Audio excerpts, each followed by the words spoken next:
If you're getting into cryptocurrency, one of the fundamental aspects that you need to understand as a cryptocurrency investor or trader is the difference between coins and tokens. Today, we're going to cover exactly that.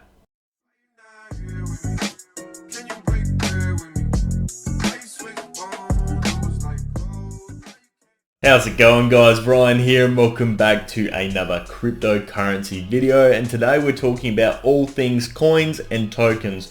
What's the difference and what are their uses? But before we get into that, guys, please remember to give this video a thumbs up if you do enjoy it. It helps me out so much with the YouTube algorithm, and please remember to hit that subscribe button if you're keen to hear more crypto, stock market investing and wealth management content. We cover all that sort of stuff and more on the channel. I'd also love to know your thoughts in the comment section below on the current state of crypto. So without further ado, let's get straight into today's video.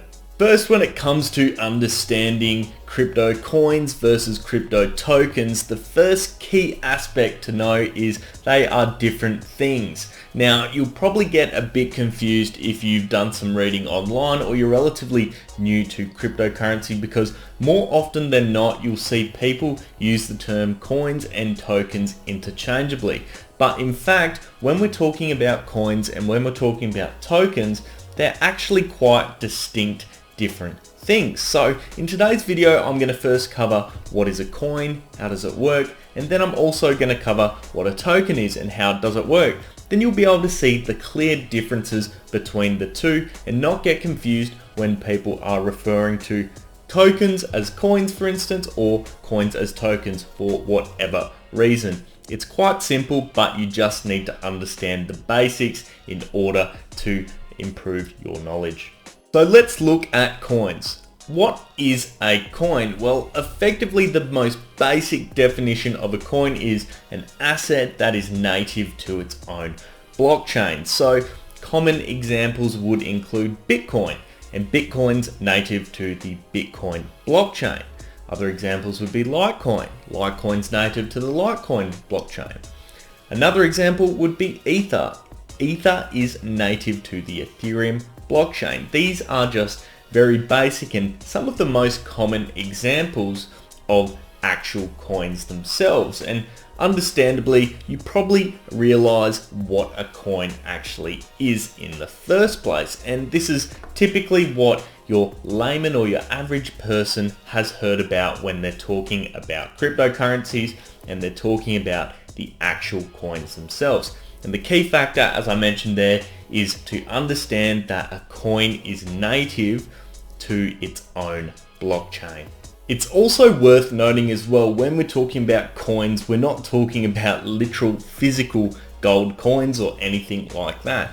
The coins are simply data which exist on the blockchain. And just for absolute clarity, when it comes to the blockchain's just effectively a database or an electronic ledger. And these cryptos, such as coins, exist on the blockchain. And basically everything is completely transactable and recordable. Once again, tokens also do as well. We'll get a bit more into that soon. But the key here is to understand that we're not talking about anything that's actually physical when we're talking about coins, or when we start talking about tokens, we're actually talking about data that exists in effectively a database. So what are coins themselves actually used for? Well, let's just take Bitcoin as your most basic example. A Bitcoin can effectively be used in a variety of different ways. One, it is a store of value, so it has a value associated with it that everyone trades in. Two, it can be used, as I mentioned, as a trade, a transfer of money. As we can see, Bitcoin trades on the blockchain through your currency exchanges and all those sort of things. An example of that would be Coinbase, for instance. Three, it is effectively a digital asset. It can fluctuate in value up or down. Four, it can also be used in order to value things. So effectively, I could say, oh, that new Ferrari is worth 2.5 Bitcoin, depending on the current value of Bitcoin. So you've got all those different aspects, and that goes for all these different sorts of coins. whether it be Ethereum, whether it be Litecoin, whether it be anything else, Neo for instance, they can all be used for these key functionalities. Now, Bitcoin, as I said, is the most basic, but those others that I mentioned have additional aspects to them. A great example is Neo. Neo is a coin, but it also produces a dividend, and this dividend is known as gas. And we'll get into gas a bit later, but this is effectively more in the form of use for tokens. When we talk about gas, we're talking about using it as a transaction fee when we're transacting on the Neo blockchain. So for instance, if I wanted to swap Neo for something else, that means I would have to pay a fee in the form of gas. But this, as I mentioned, is generated over time as a dividend as well.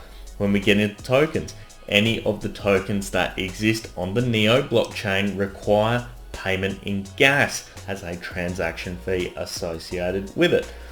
And we have similar sort of situations and a variety of different situations when we're talking about other coins.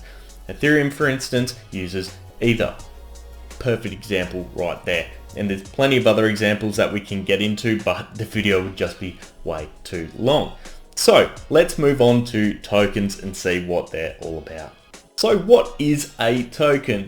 Well, a token in its most basic form is where you have an asset which is created on an existing blockchain. So instead of having Bitcoin, which is built on its original blockchain, you would have something built off it. The most common example of this is used with the Ethereum blockchain. And a perfect example would be in NFTs, non-fungible tokens. In its name, that is a form of token which is built onto the Ethereum blockchain. So don't get confused. The key to understand is the difference between a coin and a token is a coin is native to its blockchain and a token has been built upon an existing blockchain itself. And also don't get confused when people call tokens digital coins or vice versa. Tokens are very much different to coins themselves, as we've just highlighted in the basic definitions. I'll give you two examples of tokens. So the first of which is an exchange known as Binance, and on Binance they have their own token which is known as BNB. And effectively, if you trade with BNB on the Binance platform, they will charge you 50% less in the transaction fees that you would typically pay. So in this sense, it is used for a transactional mechanism as opposed to something a bit more fancy like our second example, which is non-fungible tokens, which I mentioned before. So you would have seen NFTs quite popular, and I did a video on it as well, so be sure to check that out if you're interested in what on earth an NFT is in more detail. But basically, you can use an NFT to make something completely unique. So for instance, a piece of art.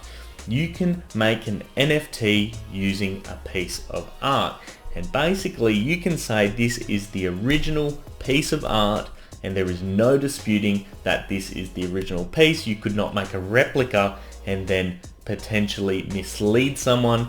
It is very clear due to the blockchain and the ledger that this NFT, this piece of art, is the original. And that is effectively the power of these tokens. But you can use it for many more things than that. Tokens can be basically used for whatever their creators intend them to use.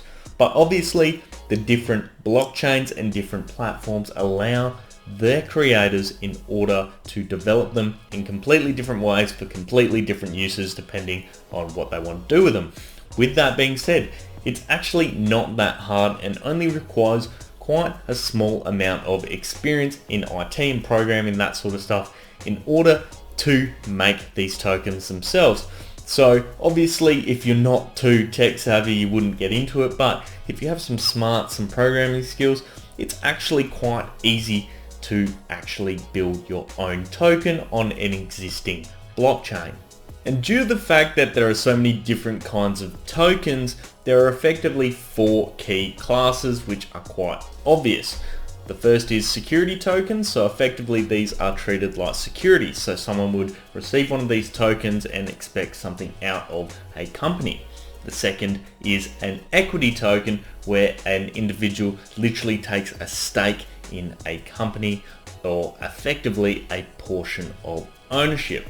The third is a utilities token, and this is where we're talking about stuff such as WePower in order to track, pay for utilities, all that sort of stuff.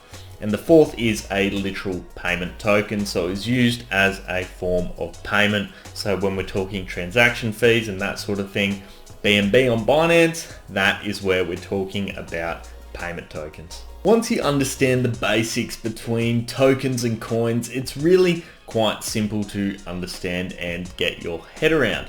And hopefully now, after today's video, you won't get confused between the difference of a coin and a token, or you can correct someone when they incorrectly state that something is either a coin when it's not a coin, it's in fact a token, or vice versa. So I hope you enjoyed today's video, guys, and if you did, please remember to give it a thumbs up and subscribe to the channel if you're interested in seeing more crypto information, as well as stock market investing and general wealth management content. Thank you for watching, guys. I hope you have an awesome day. I'll see you next time. Cheers.